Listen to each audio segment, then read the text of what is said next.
Assalamualaikum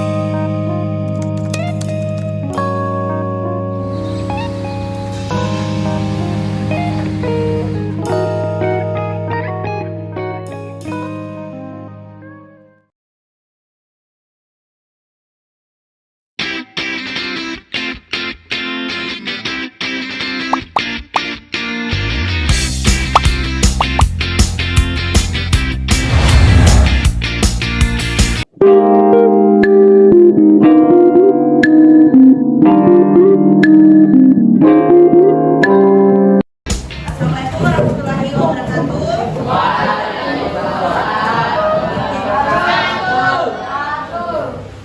Perkenalkan, nama kakak Rizky Anissa.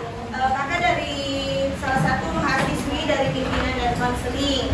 Nah, sebelum masuk di pelaksanaan layanan pimpinan klasikal, ada baiknya kita berdoa dulu terlebih dahulu. Di sini siapa ketua kelasnya? Saya. Ini boleh mungkin pimpin dulu teman-temannya. Dan berdoa. Teman-teman, sebelum kita belajar, mari kita berdoa. Amin.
Pelaksanaan layanan klasikal, ada baiknya kita juga kirimkan doa untuk temannya yang sudah mendahului kita semua yang ada di sini. Kita kirimkan Al-Fatihah ya. Boleh sama-sama kita kirimkan Al-Fatihah? Oke. Itu dia di depan. Kita kirimkan doa ya Al-Fatihah yang dipimpin oleh Ibu. Semoga kalimatnya diterima oleh Allah Subhanahu wa Ta'ala. Ini Ibu mau menyampaikan tujuan di depan ini terkait pelaksanaan layanan bimbingan klasikal. Tujuan pertama ialah untuk memberikan informasi kepada anak-anak terkait materi yang Ibu sampaikan. Ada yang tahu materinya Ibu pada hari ini apa? Nah, materinya Ibu itu ini penggunaan gawai terhadap kesehatan mata. Gawai itu handphone, salah satu jenisnya itu handphone. Tujuan yang kedua agar membentuk kerjasama anak-anak semua di dalam kelas agar memiliki kerjasama yang baik antar sesama. Dan ada pun langkah-langkah kegiatannya yang harus kita patuhi bersama, baik dari ibu maupun dari anak-anak semua. Yang pertama, anak-anak diminta untuk menyimak penyampaian materi yang ibu sampaikan nanti. Kedua, anak-anak diminta untuk lebih aktif lagi terkait sesi diskusi yang akan ibu buka di pemberian materi. Yang ketiga, ibu akan menyampaikan ada materi. Setelah ada materi ada penampilan video terkait penyampaian materi yang ibu sampaikan. Keempat, nanti ada juga pembagian kelompok. Pembagian kelompoknya itu dari kelompok 1 dan 4. Setelah nanti ada pembagian kelompok, anak-anak semua akan diberikan reward. Siapa yang kelompoknya yang paling aktif, yang paling kreatif, ada rewardnya. Ibu sudah bawa reward. Tidak kalau orang tahu bilang itu reward. Oke.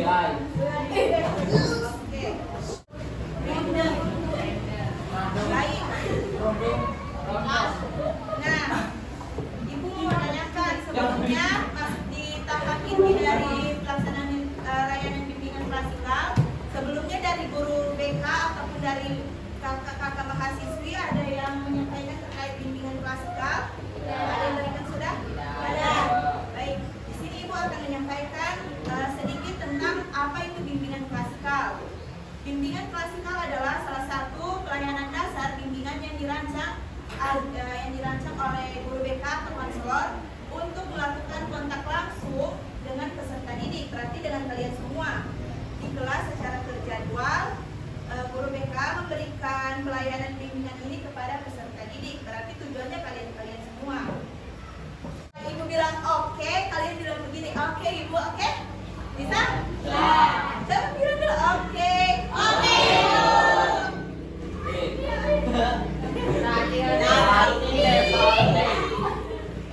Ibu akan menonton video klip dari Romaria terkait engagement.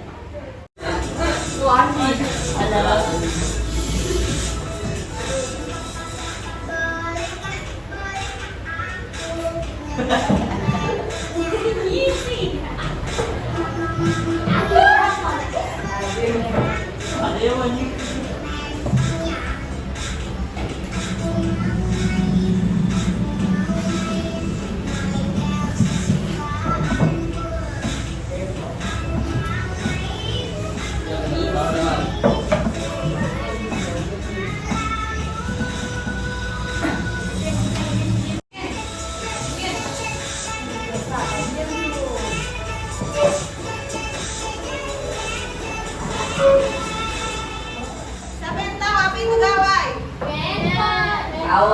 Handphone ya, betul. Ada lagi? Ada lagi.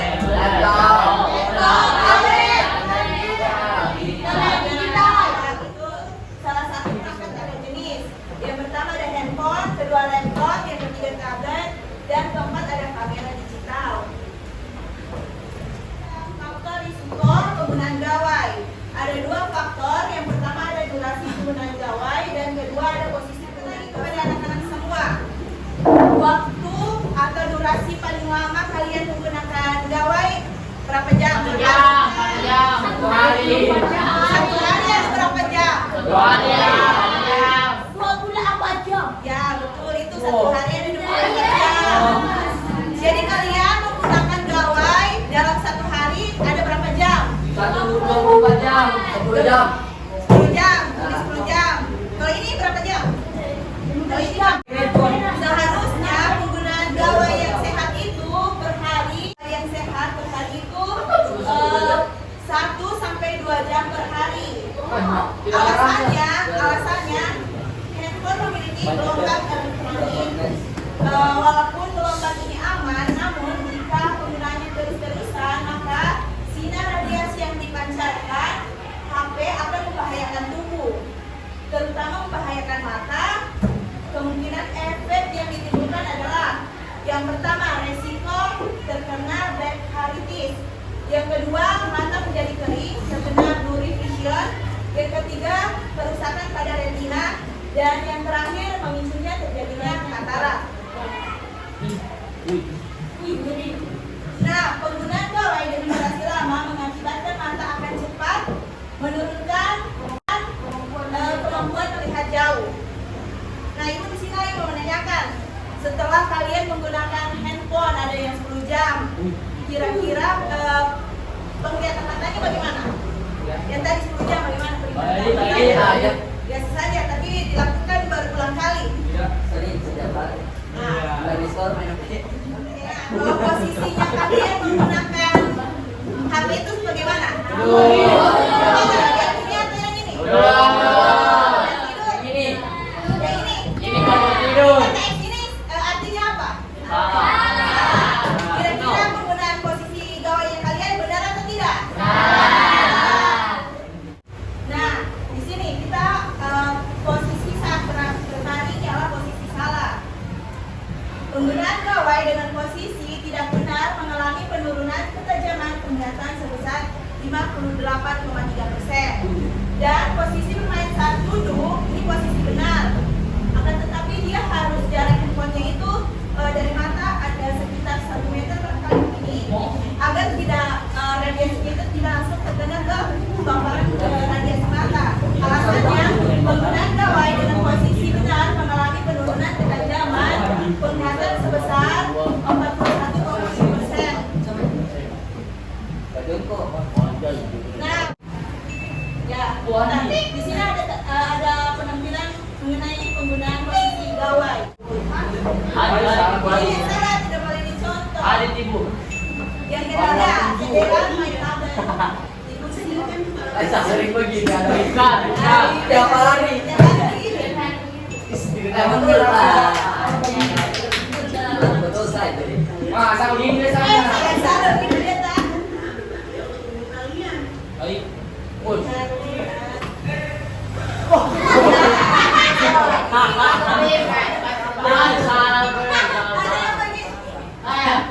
Tahu ada apa? Baik, baru mau. Tidak boleh, harus dirubah kebiasaan itu.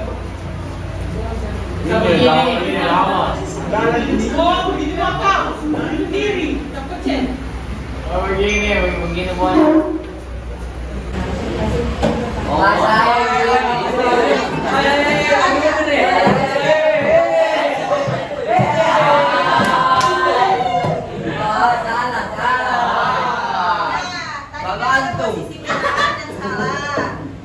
Tadi ada ibu dengar ada beberapa yang melakukan posisi salahnya itu ada dilakukan di kehidupan sehari-hari, mungkin ada baiknya di apa ya, diubah kebiasaan itu. Ada dampak penggunaan gawai. Dampak penggunaan gawai itu ada dua. Ada dampak positif. Dampak positif yang pertama sebagai media belajar. Kenapa sebagai media belajar? Karena salah satu informasi yang mudah didapat dengan menggunakan gawai. Akan tetapi peserta didik yang menggunakan gawai sebagai media belajar akan tetap harus dipantau oleh guru-gurunya, serta ada arahan dari gurunya agar penggunaan gawainya itu tidak disalahgunakan. Yang kedua ada media sosial sebagai media hiburan, pertukaran informasi, dan mengembangkan bisnis. Nah di sini sebagai media hiburan, betul atau tidak? Betul. TikTok. Yang kalian gunakan saat ini, yang kayak kebanyakan kalian gunakan aplikasi apa? Alasannya kenapa TikTok? Karena mudah didapat hiburan begitu. Iya. Ya, betul. Banget. Tidak sama info. Nah, tapi ada dampak positifnya. Sekarang ada dampak negatif. Dampak negatif penggunaan gawai pada kesehatan mata. Ada beberapa dampaknya. Yang pertama, jauh atau mata minus. Yang kedua, ukuran kacamata bertambah bagi penderita minus. Yang ketiga, mengalami kelelahan mata atau mata berair, tampak lebih merah, sering dipucat, berkedip atau anak mengeluh pusing. Dan keempat, orang merasa kesal dengan teman. Yang kelima, perubahan perilaku pada anak. Dan yang terakhir ada stres. Jadi keenam dampak negatif, kalian ada rasakan tidak? Ada. Stres.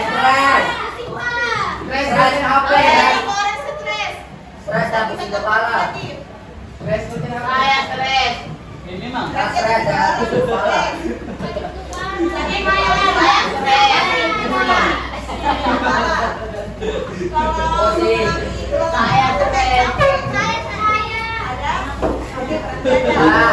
Kalau rambut Jawa ada?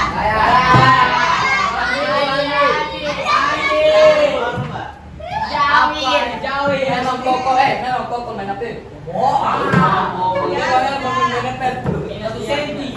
Berarti dampak negatif ini memang nyata di kalian kan? Berarti kalian salah. Pun efek pada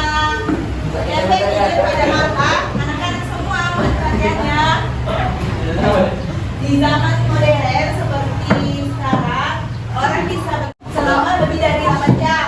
Ada lebih dari 8 jam kan tadi? Ada. Akibatnya kesehatan mata dipertaruhkan. Gadget menjadi kambing hitam di balik maraknya anak berkacamata di usia belia.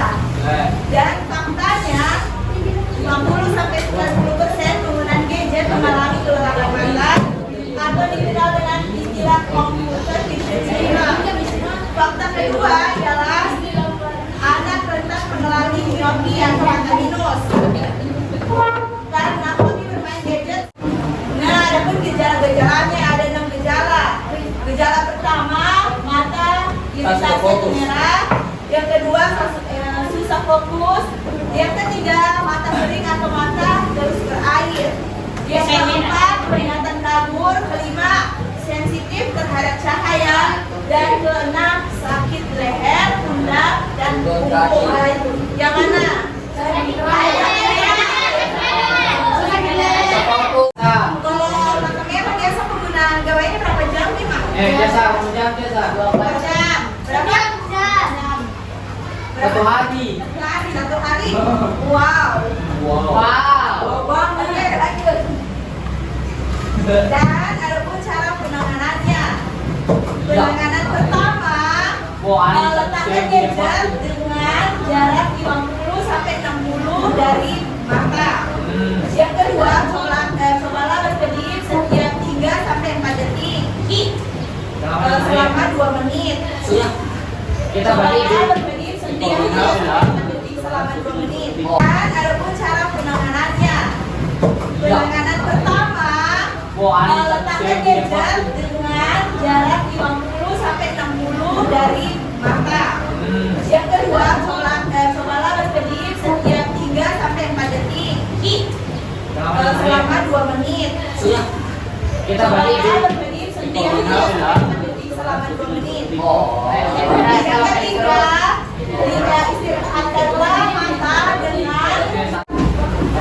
ketiga, istirahatkanlah mata dengan teknik 20-20-20, yang artinya tiap 20 menit mata diistirahatkan selama 20 detik untuk melihat objek jauh pada jarak 20 kaki atau sekitar 6 meter.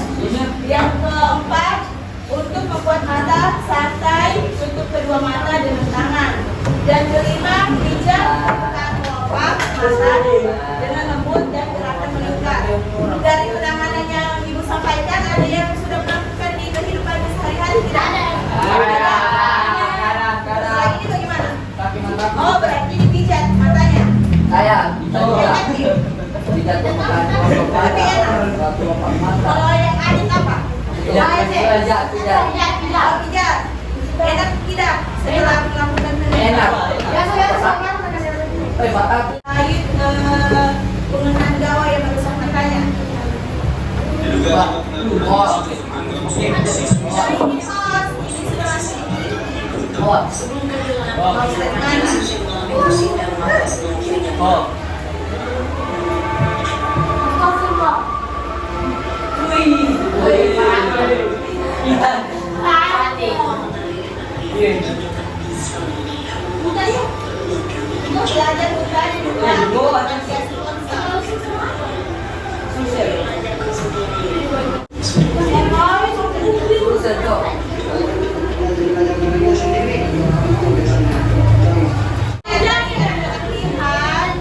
belajar pelajar yang seusia kalian yang mengidap katarak pada usia 12 tahun karena penggunaan gawainya melebihi 12 jam per hari. Nah, terkait dari penampilan video tadi, apakah dari teman-teman semua mau mengurangi penggunaan gawainya? Tidak. Ada gangguan kesehatan matanya terdiri dari 3. Yang pertama, miopia atau ragam jauh. Yang kedua ada hipermetropia atau ragam dekat. Dan yang terakhir ada astenopia atau mata lelah. Nah, miopia atau ragam jauh. Di sini ada saudara yang ragam jauh? Jauh. Oke, di sini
berlebihan.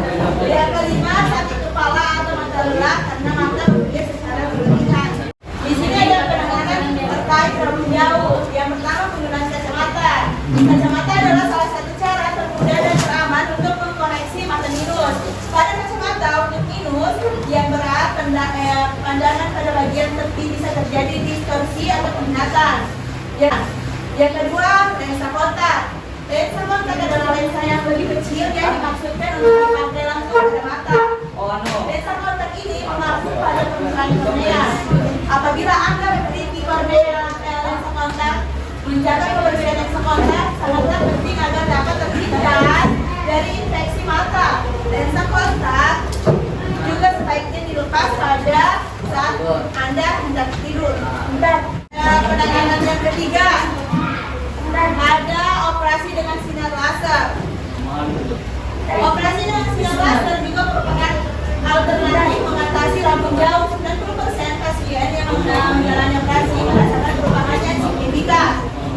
Sinar laser dapat operasi digunakan untuk membakar sebagian kecil kornea agar lingkungannya kembali normal. Kesehatan mata yang kedua, ada hipermetropi atau gangguan penglihatan jarak dekat.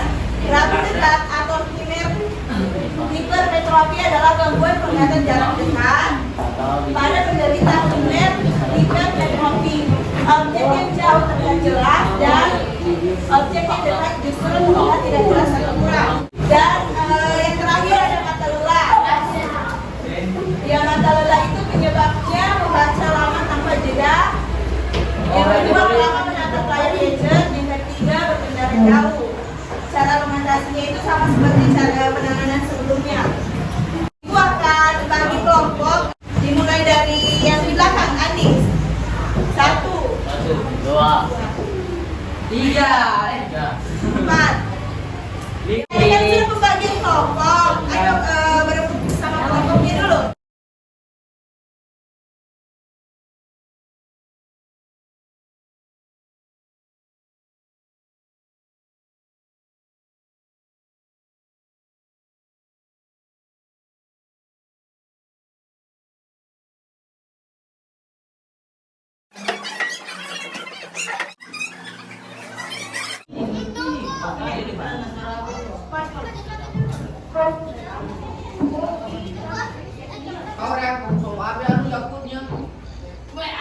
Ya, di sini ada tes kesehatan mata yang akan diberikan kepada anak-anak siswa. Oke. Yang terlihat di layar.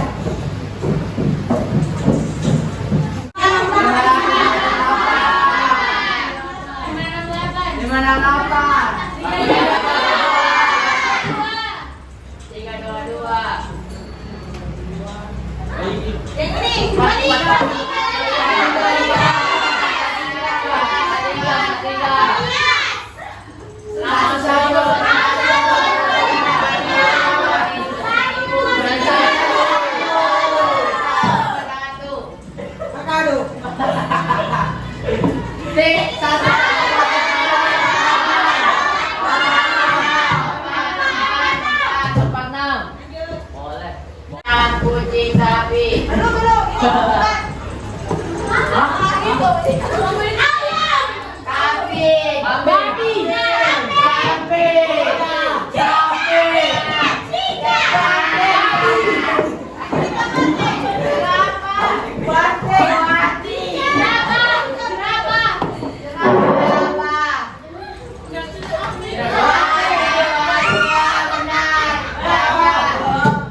Juara. Juara. Karena